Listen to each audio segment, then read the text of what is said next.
বিয়ে বাড়ি যাচ্ছি সন্ধ্যেবেলায়, আজকে সারাদিনে কেউ যায়নি একবারও।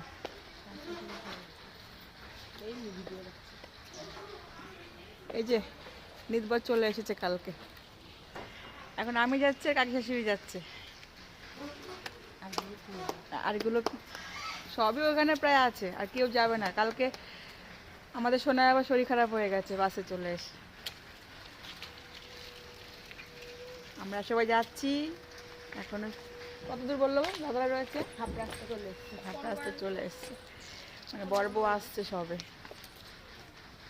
তাই তো। চলো হাঁটি হাঁটি পাপা।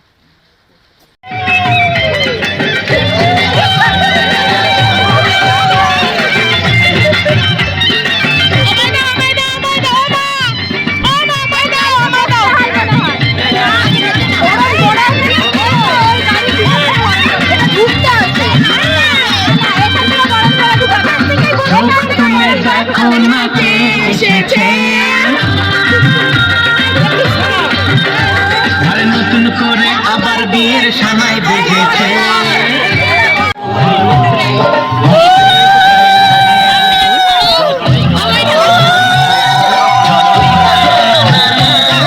আছে যত এদের মানে বয়সে বড় সমস্ত জ্ঞাতি গোষ্ঠী সবাইকে আজকে আশীর্বাদ করে গড়া তুলতে হবে, মানে ওদের একটা নিয়ম। তা আমাকেও ডেকেছিল আশীর্বাদ করার জন্য, আর বউ কিন্তু খুব মিষ্টি হয়েছে দেখো।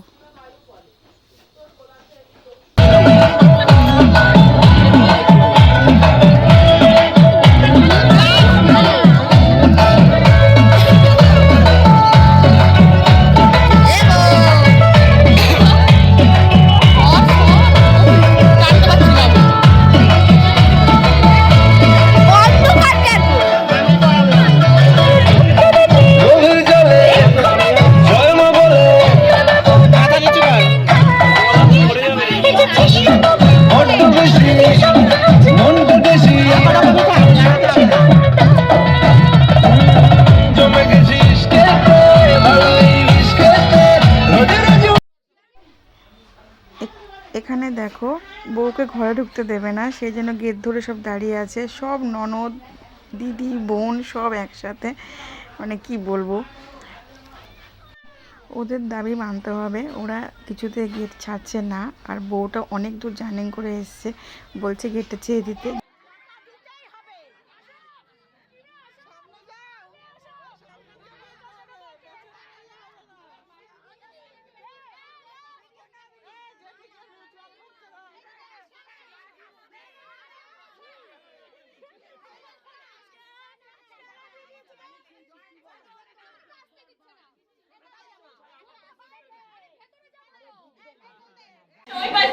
সরো সরো সরো সরো সরো।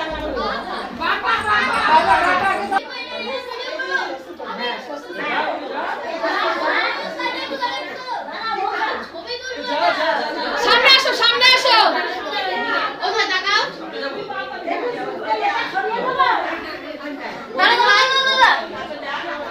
এই পিড়ি দিল না তো, পিড়ি নিয়ে আয়, পিড়ি। হ্যাঁ পিড়ি পিড়ি যাবে না, পিড়ি হ্যাঁ পিড়ি আছে। হ্যাঁ এর পেছনে আছে, পিড়ি নিয়ে আসো। বাইরে বরণডালা থেকে বউকে ঘরে ঢুকিয়ে দিয়ে নতুন বউ ঘরে চলে গেছে। বিয়ে মানে যত রীতি নেওয়াজ ছিল সেগুলো সব হচ্ছে, আমি সবটা দেখতে পারিনি, দেখাতে পারলাম না, কি জন্য আমি একটু বাজারে চলে এলাম। আমার জুতোটা ছিঁড়ে গেছে, কিছু করার নেই, এখন জুতো কিনতেই হবে। জুতো নিতে চলে এসেছি, আমি এসেছি, মেয়ে এসছে, আর ভাসুরের মেয়ে ছিল সাথে, ও আসলো, দরকার ছিল ওর একটু বাজারে। তা চলো এখান থেকে চলে যাবো ননদের বাড়িতে, আবার রাতে খাওয়া দাওয়া সারতে হবে।